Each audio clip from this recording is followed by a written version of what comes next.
Comment les fascismes, et j'inclus le nazisme par communauté là-dedans, comment les fascismes sont arrivés au pouvoir?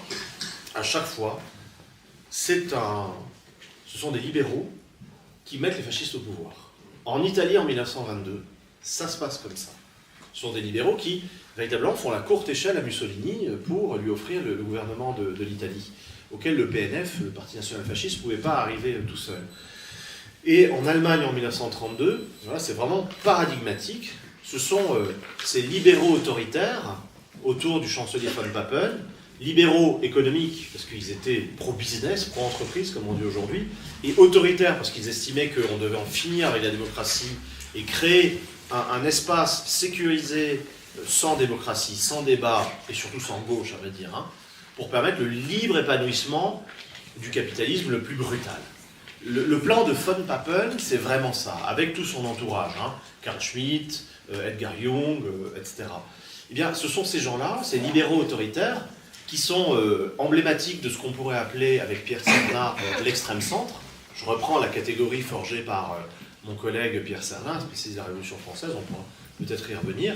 C'est vraiment l'extrême centre qui a mis l'extrême droite au pouvoir. Parce que quand on reprend, et je prépare un texte là-dessus, parce que ça vraiment, je trouve ça vraiment paradigmatique, quand on reprend le déroulement de l'année 1932, on se rend compte que les nazis sont en perte de vitesse à l'automne 1932, et que ce que l'on nous a raconté sur l'inexorable montée du nazisme qui parvient nécessairement au pouvoir en raison de la crise qui produit, bien entendu, tout aussi nécessairement l'arrivée des fascistes ou des nazis au pouvoir, tout ça c'est faux.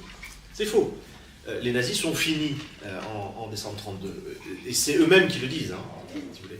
Et c'est véritablement une décision politique, calculatrice, machiavélique, cynique, de l'extrême centre de l'époque, qui s'est dit qu'ils avaient besoin, l'extrême centre de l'époque, avait besoin de la force de frappe encore vivace du parti nazi, 400 000 SA, ça compte.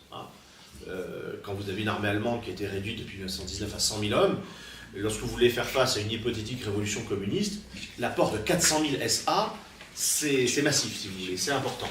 Et donc, c'est une décision vraiment tactique, tacticienne, cynique, qui a été de mettre les nazis au pouvoir.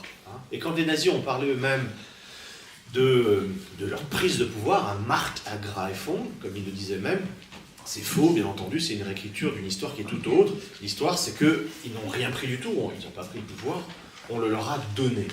On leur a donné le pouvoir. Et donc, en repensant forcément à tout cela, il y a de quoi s'interroger de manière, comment dire, grave et informée sur ce que nous vivons. Voilà. Il y a quand même des schèmes comme ça qui se reproduisent.